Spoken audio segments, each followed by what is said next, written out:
Hello बच्चों, कैसे आप सब लोग। स्वागत है आपका अपना हमारे ड्राना एजुकेशन पे। तो बच्चा हम आपका स्वागत करते हैं और मैं आपकी अपनी बायोलॉजी फैकल्टी प्रियंका लोहिया आपका स्वागत करती है बच्चों। तो एज यू नो बच्चों, आप समझ गए होंगे कि अगर आपने 11th में जैसे मैंने आपको पहले लेक्चर में बताया था, मतलब थोड़ी बहुत चर्चा करी थी अपन ने। तो मैंने आपको बोला था कि अगर आप हमारे इस संस्थान के साथ जुड़ते हैं और अगर आप बायोलॉजी लेते हैं, नीट की प्रिपरेशन करते हैं, तो हम आपको पूरी तरह से सपोर्ट करेंगे। ठीक है, तो चलिए तो अपन आगे स्टार्ट करते हैं। तो बच्चों, अपन सबसे पहले मैं आपको बायोलॉजी के बारे में बेसिक बताऊंगा। वैसे तो आपको पता है, वैसे तुम बहुत होशियार हो, वैसे तो आपको सब कुछ चीजें आती है। तो आज अपन पढ़ेंगे पहले बेसिक चीजें। ठीक है, मैं आपको टर्म्स बताऊंगी कैसे कैसे रिलेट हुई। ठीक है, स्टार्ट करते हैं। तो एज यू नो बच्चों, आपको दिख ही रहा होगा कि अगर आपको ध्यान हो, जैसे अगर अपन बात करें बायोलॉजी की, ठीक है, तो जैसे अगर मैं, ठीक है, अगर मैं बायोलॉजी की बात करूं बच्चों, तो बायोलॉजी जो होती है, मतलब क्या हुआ था करोड़ों साल पहले, बहुत सालों पहले की पुरानी की बातें हैं बच्चों। करोड़ों साल पहले जब कुछ नहीं था, तब दुनिया धुआं धुआं थी। धुआं धुआं का मतलब, तब अपनी अर्थ ये जितने भी प्लैनेट्स थे वो सब एक पार्टिकल्स थे, एक छोटे छोटे पार्टिकल्स एक गैस के रूप में थे। लेकिन जैसे जैसे तापमान कम होता गया, उन पार्टिकल्स के बीच की डिस्टेंस कम हुई और वो आपस में रिएक्ट करने लगे, तो अपना अर्थ का फॉर्मेशन हुआ। और अर्थ में एक बहुत ही प्यारी सी चीज की जन्म हुआ, और उस जन्म का नाम है बच्चों एक लाइफ। बच्चों, एक बहुत ही माइक्रो ऑर्गेनिज्म था, माइक्रो ऑर्गेनिज्म था, ठीक है, जिसने लाइफ को एग्जिस्ट करवाया अर्थ पर। ठीक है, आज अगर उस लाइफ है तो उस माइक्रो ऑर्गेनिज्म की वजह से। ठीक है, और वो जो माइक्रो ऑर्गेनिज्म था, वो बच्चा एक ऐसा माना जाता है कि वो एक बैक्टीरिया ही था, और उस लाइफ जो आई है वो इस बैक्टीरिया की वजह से ही आई। ठीक है, और यही लाइफ जो लाइफ आई है अपनी, ठीक है, तो जो लाइफ है अपनी वो उस अर्थ पे इस बैक्टीरिया की वजह से ही आई है।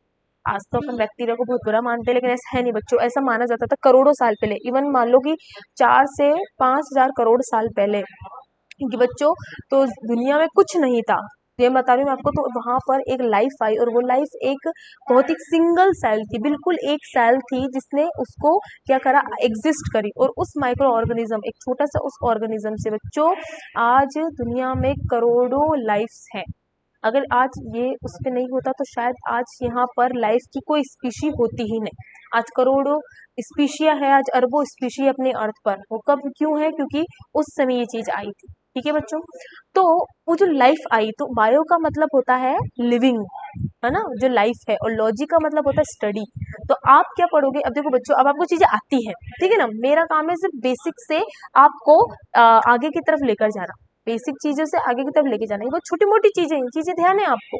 ठीक है, तो बायो का मतलब होता है लिविंग।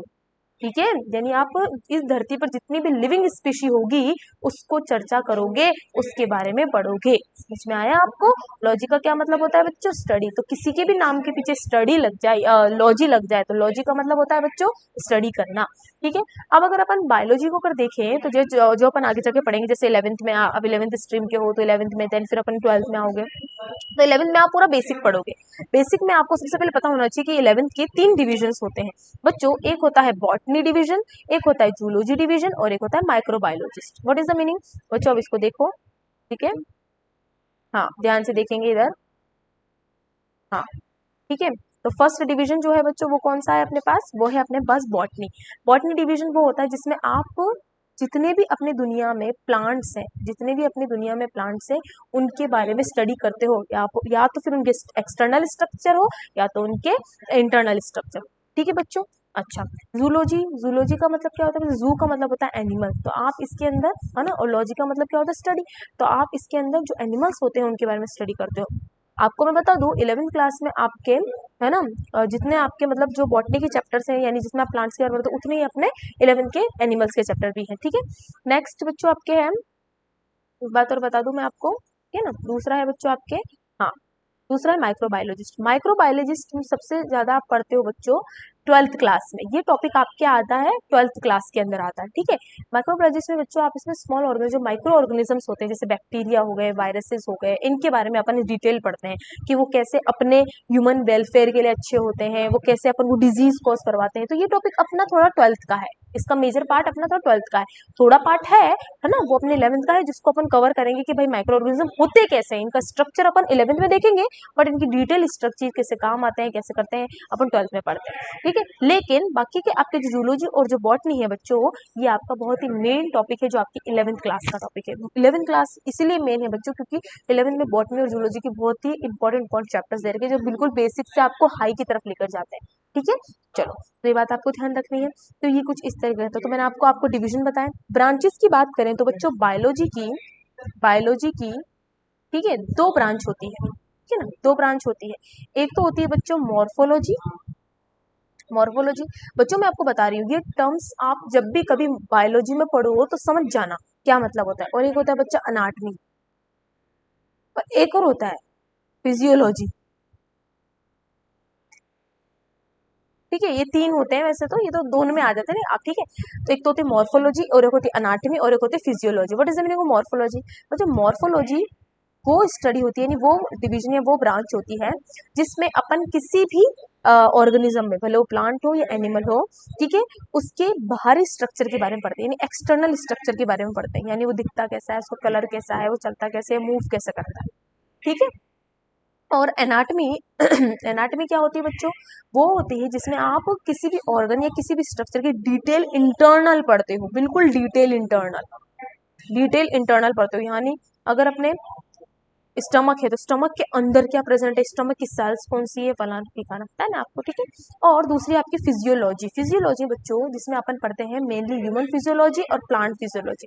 इसमें अपन ये पढ़ते हैं कि अपने ऑर्गन्स या अपनी स्पीशी काम कैसी करती है, तो इसमें अपन पढ़ते हैं उनकी वर्क फंक्शन की, कि वो फंक्शन कैसा करता है, फंक्शन कैसे करते हैं, ठीक है। समझ में आया आपको कि जो फिजियोलॉजी में पढ़ते हैं कि भले वो प्लांट हो या एनिमल, ठीक है, ये तीनों टर्म्स प्लांट एनिमल दोनों के लिए इंक्लूड होती है, ठीक है। तो मॉर्फोलॉजी मतलब भले प्लांट हो एनिमल हो उसके एक्सटर्नल स्टडी करना, एनाटॉमी मतलब प्लांट एनिमल उसकी इंटरनल डिटेल करना, और फिजियोलॉजी मतलब वो फंक्शन कैसे कर रहा है, काम कैसे करता है वो ऑर्गन, वो स्पीशी अंदर से काम कैसे करती है, जैसे अपने स्टमक डाइजेशन कैसे हो रहा है, रेस्पिरेशन कैसे होता है, ये सब आपके फिजियोलॉजी के अंदर इंक्लूड किए जाते हैं, ठीक है। तो ये बात आपको ध्यान रखनी है। तो बायोलॉजी में डिवीजन आपके तीन होते हैं, बॉटनी, जूलॉजी और अपने माइक्रोबायोलॉजी। लेकिन अगर ब्रांचेस की बात करें तो तीन ब्रांचेस होती है, मॉर्फोलॉजी, अनाटमी और फिजियोलॉजी।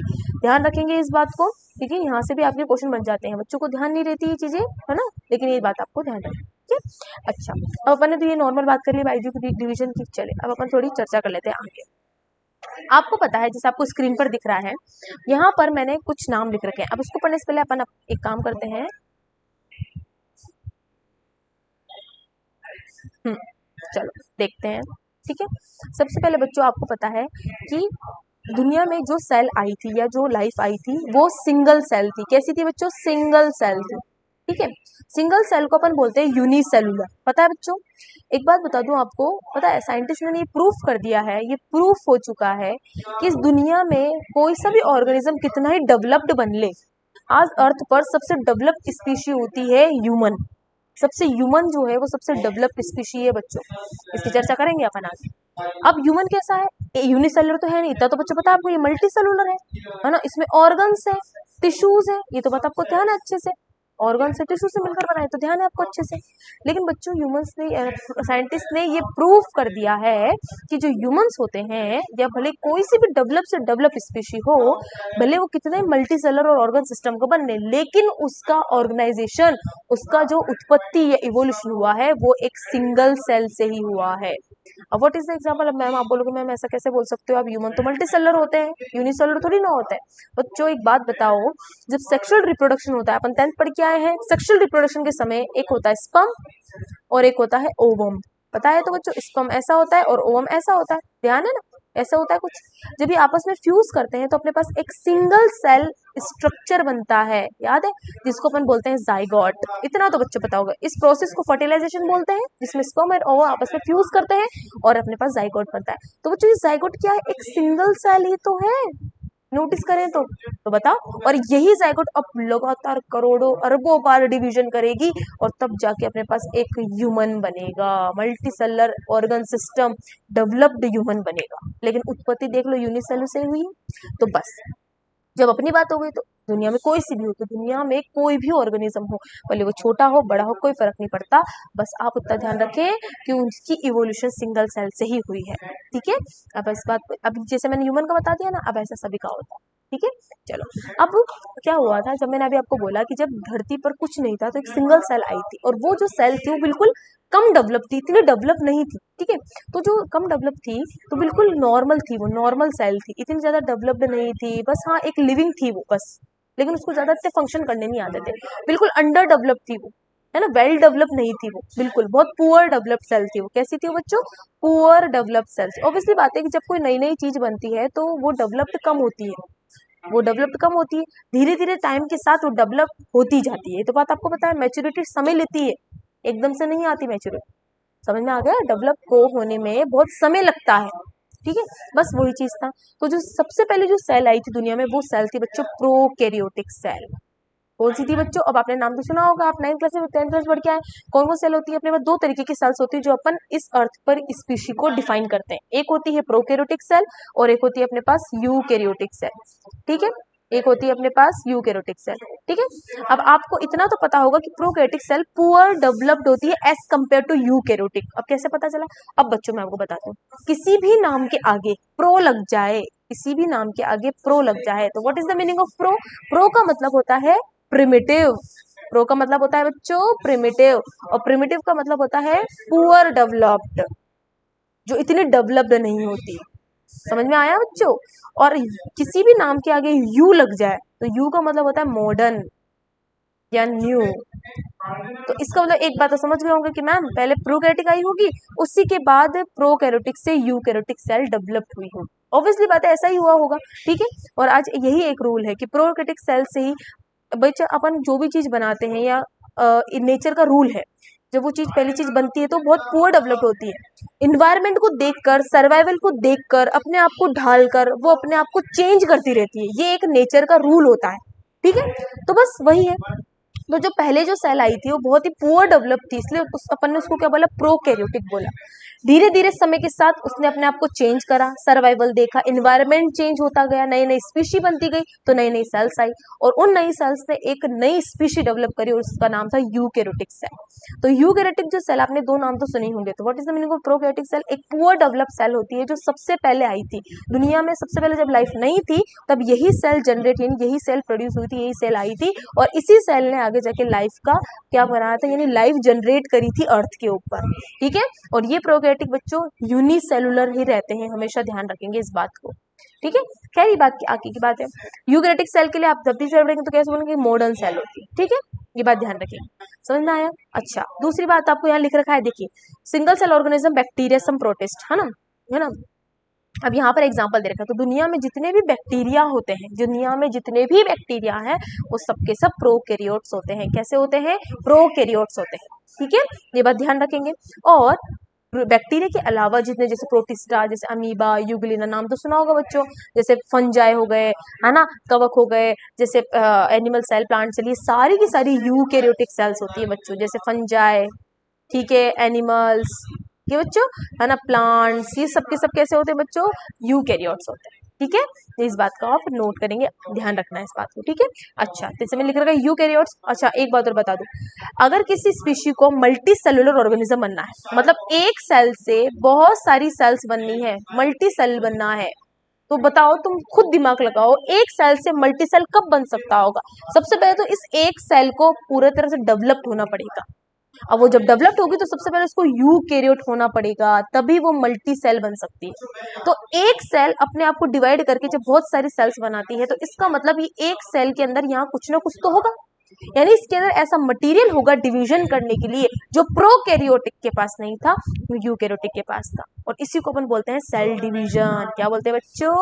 सेल डिवीजन बोलते हैं। तो cell division is a life of part, इसको अपन बोलते हैं डिवीजन ऑफ लेबर। जब बच्चों यूकैरियोटिक सेल बहुत सारी सेल इन मल्टी सेलर ऑर्गेनिज्म की तरफ बढ़ रही थी, तब वो अपने आप को डेवलप्ड कर रही थी, धीरे धीरे मैच्योर कर रही थी बाकी सबसे। तो इस प्रोसेस को बोलते हैं डिवीजन ऑफ लेबर। ये आपने पढ़ा होगा बुक में, आपके एनसीईआरटी में। क्या बोलते हैं बच्चों? इसको डिवीजन ऑफ लेबर। जब कोई चीज मैच्योरिटी की तरफ जाती है जब कोई चीज बदलना चाहती है, कॉम्प्लेक्सिटी की तरफ जाती है, अपने आप को मॉडर्न करना चाहती है, बहुत ज्यादा डेवलप्ड करना चाहती है, तो उस प्रोसेस को बोलते हैं डिवीजन ऑफ लेबर। अब आप बताओ, एक छोटी सी सेल डेवलप्ड है या फिर बहुत सारी सेल्स डेवलप्ड होंगी? कॉम्प्लेक्स कौन है? ऑब्वियसली बात है, बहुत सारी सेल्स ये वाली होंगी कॉम्प्लेक्स। तो इस एक सेल ने सेल डिवाइड करी, यानी यहाँ डिवीजन हुआ होगा, और इसी को बोलते हैं अपन डिवीजन ऑफ लेबर।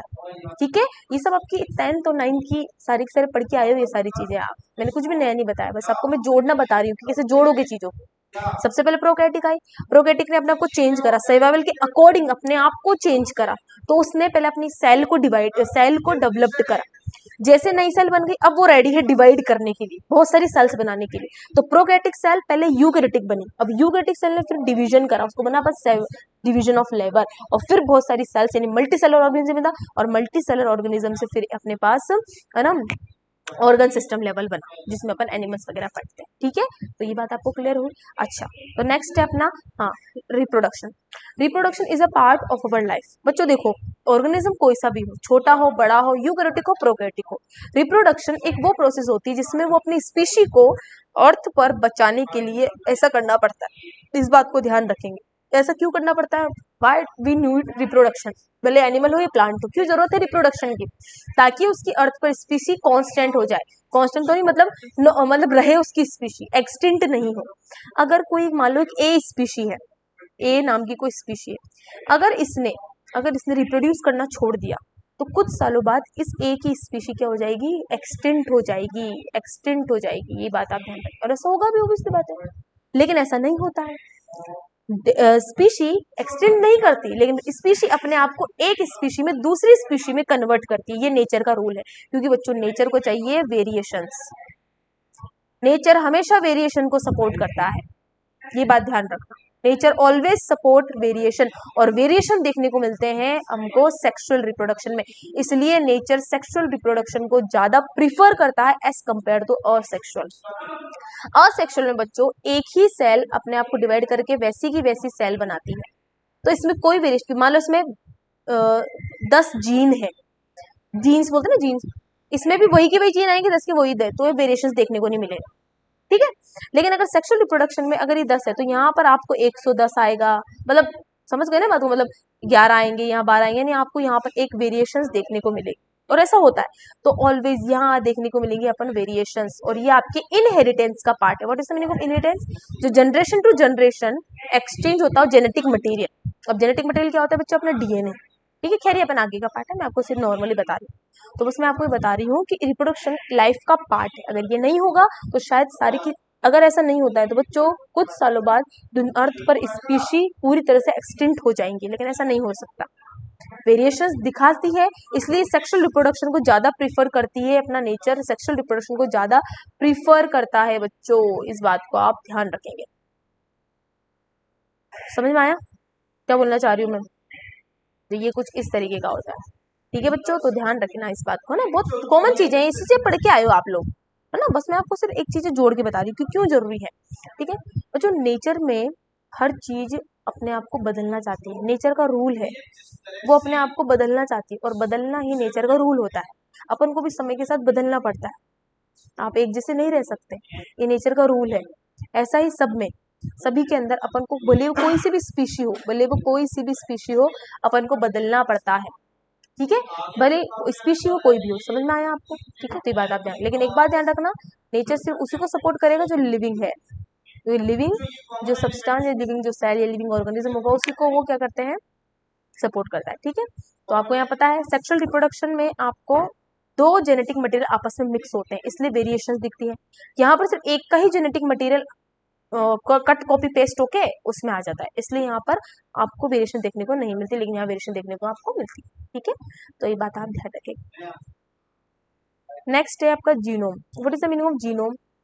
बच्चा, जीनोम क्या होता है? किसी ऑर्गेनिज्म में एंटायर जेनेटिक मटेरियल, किसी ऑर्गेनिज्म के क्रोमोसोम्स में एंटायर जेनेटिक मटेरियल। अब आपको पता है ना, नॉर्मल एक सेल होती है, सेल में न्यूक्लियस होता है, तो पता है न्यूक्लियस के अंदर क्रोमोसोम्स होते नहीं होते बच्चों? क्रोमोसोम्स में डीएनए होता नहीं होता है बच्चों? ठीक है ना, क्रोमोसोम्स होते हैं, क्रोमोसोम में डीएनए, तो डीएनए के अंदर जीन्स होते नहीं होते, है ना? हाँ, बस यही वाला रूल है।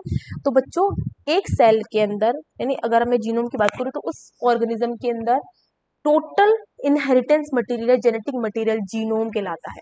और what is the meaning of entire, देखो यहाँ लिख रखा है organisms heredity information. What is the meaning of heredity? Heredity का मतलब होता है जो जनरेशन टू जनरेशन ट्रांसफर हो जाए, जनरेशन टू जनरेशन क्या हो बच्चों, ट्रांसफर हो, उसको अपन हेरिडिटी बोलते हैं। समझ में आया आपको? तो what is the meaning of heritance? Heredity का मतलब होता है जो जनरेशन जनरेशन क्या होती है, ट्रांसफर होती है। ठीक है, तो बस यही चीज है। तो जीनोम क्या होता है कि genome is entirely organism heredity information. Heredity information का रिलेटेड है मतलब जेनेटिक मटेरियल यानी डीएनए से रिलेटेड है। ठीक है, तो इस बात को आप ध्यान रखेंगे। क्लियर? चलो नेक्स्ट, ये बिल्कुल बेसिक, बिल्कुल बेसिक। ठीक है, अब आ जाओ अपना मेन टॉपिक। अब आपने कुछ देखा होगा, जैसे अभी मैंने आपको बताया ये एक सेल के सेल डिवीजन है, कुछ नहीं है, सेल डिवीजन है ये। हाँ क्या है बच्चों, ये सेल डिवीजन है। ठीक है, मैंने आपको कुछ मत ध्यान रखो, आपको इतना पता होना चाहिए कि अगर किसी स्पीशी को अपने आप को कॉम्प्लेक्सिटी की तरफ लेकर जाना है, कॉम्प्लेक्सिटी का मतलब क्या होता है, अपने आप को मैच्योर करना है, अपने आप को डेवलप्ड करना है, तो उसको अपने आप को डेवलप करने के साथ साथ अपनी स्पीशी को भी बढ़ाना पड़ेगा। और अगर अपनी स्पीशी को बढ़ाना है तो एक सेल से हजारों सेल्स करनी पड़ेंगी, ये रूल है। ठीक है, एक सेल से हजारों सेल करनी पड़ेगी, और जब एक सेल से हजारों सेल करनी पड़ेगी तो उसको सेल डिवाइड करनी पड़ेगी, यानी सेल डिवीजन करना पड़ेगा। ठीक है, अब सेल डिवीजन करेगा तो वो एकदम से, अब आपको पता है सेल डिवीजन करेगा तो ऑब्वियसली बात है कि वो एकदम से तो होगा नहीं, तो उसमें क्या चलती है कि ना प्रोसेस चलती है, तो उस प्रोसेस को अपन सेल साइकिल बोलते हैं। एक साइकिल चलती है कि एक सेल 24 घंटे में कितनी देर तक सेल डिवीजन करेगी, फिर दूसरी चलेगी, फिर तीसरी, इस पूरी प्रोसेस को अपन सेल साइकिल बोलते हैं। नाम नहीं याद रखने आपको, है ना, अपन को सेल डिवीजन पे नोटिस करना है, तो मैं आपको बता देती हूँ फटाफट। देखो, जो अपने पास सेल डिवीजन होता है बच्चों, आपने ये चीज आप पढ़ के आए होंगे, ध्यान रखना, है ना। तीन तरीके का अपन पढ़ेंगे, एक पढ़ते हैं बच्चों अपन सबसे पहले माइटोसिस डिवीजन, एक पढ़ेंगे अपन मियोसिस डिवीजन, ठीक है, और एक पढ़ेंगे अपन अमाइटोसिस। ये तीन ऐसे डिवीजन होते हैं बच्चों, ये तीन ऐसे सेल डिवीजन होते हैं जो ऑर्गेनिजम्स में, हाँ एक बात और, ये डिवीजन आपको तब देखने को मिलेगा ऑर्गेनिज्म किस बेसिस पर है। आपको मैं बता दूं, माइटोसिस और मियोसिस आपको यूकैरियोटिक सेल्स में देखने को मिलता है, ठीक है, और अमाइटोसिस आपको प्रोकैरियोटिक सेल्स में देखने को मिलेगा। यानी ज्यादातर बैक्टीरिया अमाइटोसिस डिवीजन करते हैं, ठीक है, कुछ यूकैरियोटिक भी करते हैं, सम यूकैरियोटिक्स भी करते हैं, ये अपन आगे का टॉपिक है।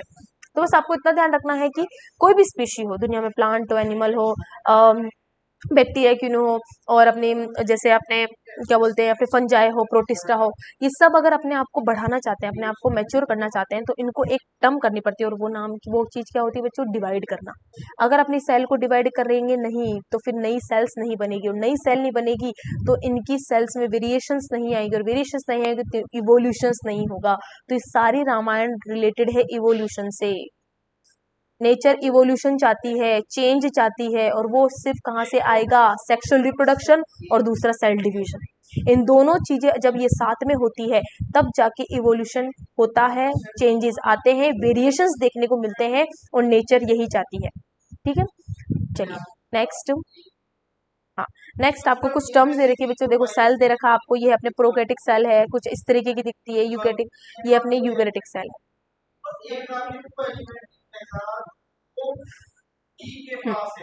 ये अपनी प्रोकैरियोटिक सेल है और ये अपनी यूकैरियोटिक सेल है, ठीक है। प्रोकैरियोटिक सेल जो होती है वो बहुत प्रिमिटिव सेल होती है, बता चुकी हूँ मैं। यूकैरियोटिक सेल बहुत ही कैसे होती है, मॉडर्न सेल होती है। बच्चों मैं आपको बता दूं कि कहीं पर भी केरियो शब्द आ जाए तो केरियो का मतलब होता है बच्चों न्यूक्लियस, ठीक है, और कहीं पर भी साइटो शब्द आ जाए तो साइटो का मतलब होता है बच्चा सेल। ये एक टर्म्स होते हैं, बायोलॉजी में अपन यही पढ़ेंगे ज्यादातर, बस ये इन टर्म्स में ही ध्यान देना है अपन को, बस ये टर्म्स में ही ध्यान देना। अगर ये टर्म्स आगे समझ में तो आपको हर एक चीज समझ में आ जाएगी। तो प्रो का मतलब होता है प्रिमिटिव, केरे का मतलब होता है यहाँ पर न्यूक्लियस। तो इसके अंदर प्रिमिटिव टाइप का न्यूक्लियस होता है और इसके अंदर मॉडर्न टाइप का न्यूक्लियस होता है। देखो ना, यू का मतलब क्या था, मॉडर्न, बात करी थी अपन ने।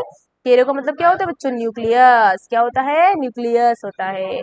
तो इस सेल के अंदर आपको मॉडर्न न्यूक्लियस देखने को मिलेगा, और इसमें आपको प्रिमिटिव न्यूक्लियस इसमें भी होगा, है ना। प्रोकैरियोटिक में जो प्रिमिटिव न्यूक्लियस होता है बच्चों उसको अपन बोलते हैं न्यूक्लियोइड। ये एक इसका की फीचर होता है प्रोकैरियोटिक सेल का। Nucleoid always present in prokaryotic cell. एक प्रिमिटिव न्यूक्लियस होता है, न्यूक्लियोइड को क्या बोलते हैं बच्चों, एक प्रिमिटिव न्यूक्लियस। क्या बोलते हैं बच्चों, primitive nucleus, poorly developed nucleus बोल सकते हैं, ठीक है। और यूकैरियोटिक सेल में बहुत ही डेवलप्ड न्यूक्लियस होता है, डेवलप्ड न्यूक्लियस होता है। जिसमें अच्छा खासा अपना डीएनए होगा, जेनेटिक मटेरियल होगा, क्रोमोसोम होगा आदि। ठीक है, तो ये बात आपको ध्यान रखनी है। ठीक है, मैं लिख देती हूँ। प्रो का मतलब होता है प्रिमिटिव, पुराना, बहुत एंशियंट। अब आपने देखा होगा वो, ऐसे मान लो वो तारक मेहता का उल्टा चश्मा देखा होगा आपने, तो तारक मेहता का उल्टा चश्मा में वो भिड़े नहीं, भिड़े तो हमेशा पुरानी बातें, वो हमारे जमाने में वो वाली बातें करता है ना, तो हमारे जमाने में रह रहा है, वो रह तो इस जमाने में रहा है लेकिन करता बातें पुराने जमाने की है। सेम बैक्टीरिया रहे अपने जमाने में रहे लेकिन वो रहे अपने जमाने के रहे। समझ गए ना बात को, भावनाओं को समझो तुम। ठीक है, चलो। और यूकैरियोटिक की बात करो तो मॉडर्न, मॉडर्न जमाने में, जैसे अपने बाकी के मेंबर, तारक मेहता के बाकी मेंबर। ठीक है, तो ये बात ध्यान समझ में आ गया आपको, तो इस बात पे आप गौर करेंगे अच्छे से। ये है भिड़े, ये कौन है, ये भिड़े है, भिड़े ऐसे लिखते हैं भीड़े, सही है क्या भिड़े, है ना। आत्माराम तुकाराम भिड़े, सही है क्या। और ये बाकी के TMOC के मेंबर है, ये बाकी के जो मॉडर्न रहते हैं। समझ गए ना बात को, भावनाओं को समझो। क्लियर, चलो नेक्स्ट है अपने पास आपकी बहुत ही जानी मानी, बहुत ही फेवरेट, जो आप पढ़ के आए हैं बच्चा, ये अपने प्लांट सेल। प्लांट सेल और एनिमल सेल इस अर्थ पर सबसे डेवलप्ड सेल मानी जाती है। यूकैरियोटिक सेल की सबसे डेवलप्ड सेल मानी जाती है प्लांट सेल और एनिमल सेल। ये तो बात आपको ध्यान होगी। प्लांट सेल, एनिमल सेल में बहुत सारी चीजें होती हैं, आपको दिख ही रहा होगा। मैं इसमें ज्यादा अभी चर्चा नहीं करूंगी, सब डिटेल में पढ़ाऊंगी। मैंने आपको सिर्फ बेसिक बताया क्या क्या होता है, क्या क्या नहीं होता। ठीक है, चलो। तो अपन ने क्या क्या देखा आज। तो बच्चों मैंने आपको चीज बताई कि बायोलॉजी के अंदर अपन क्यों पढ़े बायोलॉजी। अब मैं थोड़ी 2 मिनट, सिर्फ 2 मिनट लूंगी मैं आपका बच्चों। तो मैंने आपको ये चीज बताई कि बायोलॉजी में अपन कुछ कुछ टर्म्स ऐसी पढ़ते हैं, क्यों पढ़ना चाहे, क्यों चाहिए अपन को। देखो बच्चों, मैं आपको फिर बोल रही हूँ, अगर मन हो तो ही बायोलॉजी पढ़ना। क्योंकि देखो बच्चों, अपन जो पढ़ेंगे, मैं आपको पूरा पोस्टमार्टम करके बायोलॉजी पढ़ाऊँ, मैं आपको फिर बता रही हूँ, हर एक चीज को तोड़ मरोड़ के बताऊँ। क्योंकि मेरे को खुद को रटना नहीं आता, तो बच्चों को क्या रटवाऊँ। ठीक है, तो जितना हो सके कॉन्सेप्ट वाइज सीखेंगे। मेरा तो एक ही कॉन्सेप्ट को, एक ही रूल है, कॉन्सेप्ट सीख जाओ सब कुछ आ जाएगा आपको। आप हमेशा के लिए याद रखोगे वो चीज, ये एक रूल है अपना। ठीक है, तो तुम भी इस रूल को आप अपना ले लग जाना। अगर लेते हो मेरे से पढ़ोगे तो यही रूल अपन लेंगे, हर एक चीज को कॉन्सेप्ट वाइज सीखेंगे, भले वो एक छोटा चैप्टर से क्वेश्चन आए या नहीं आए। ठीक है, तो इस बात को आप ध्यान रखेंगे। तो अच्छा, अपन ये चीज देखी। अब आपको एक चीज और ध्यान रखनी है कि अगर आप बायोलॉजी लेते हैं और आप बायो के साथ 11th और 12th के साथ नीट की प्रिपरेशन करते हैं, तो अब अगर आपके दिमाग में ये है कि हमें नीट की प्रिपरेशन अभी से ही करनी है, तो भेजे में फिट कर लेना अभी से ही ऑल कॉन्सेप्ट। ये मैं सोच रहा था कि 12th के बाद देखें, तो पहले बता देती हूँ। जो बच्चे नीट करना चाहते हैं, मैं आपको फिर बोल रही हूँ, जिनका है पैशन, तो अभी से अपने भेजे में फिट कर लेना। और जिनको सिर्फ 11th 12th पढ़नी है बायो से, लेकिन नीट नहीं करनी, बच्चों सिर्फ कॉन्सेप्ट पे ध्यान दो। ठीक है, याद अपने आप हो जाएगा आपको, क्योंकि आपको फिर भी परसेंटेज तो बनानी पड़ेगी अच्छे से कॉलेज के लिए। तो आपके लिए 12th बोर्ड के मार्क्स मायने रखते हैं, लेकिन नीट वालों के लिए 12th बोर्ड के मार्क्स मायने नहीं रखते हैं, उनके लिए सिर्फ नीट का एग्जाम मायने रखता है। तो दोनों में बहुत अंतर है। ठीक है बच्चों, चलिए तो अपन इस लेक्चर को एंड करते हैं। आई होप आपको लेक्चर समझ में आया होगा, मेरी जो बातें हैं, मेरी भावनाएं आपने समझी होंगी, आपके भेजे में फिट हो गई होंगी।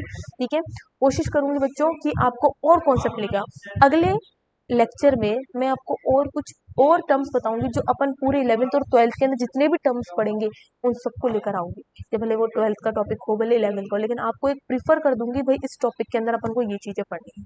क्लियर बच्चों, चलिए, थैंक यू।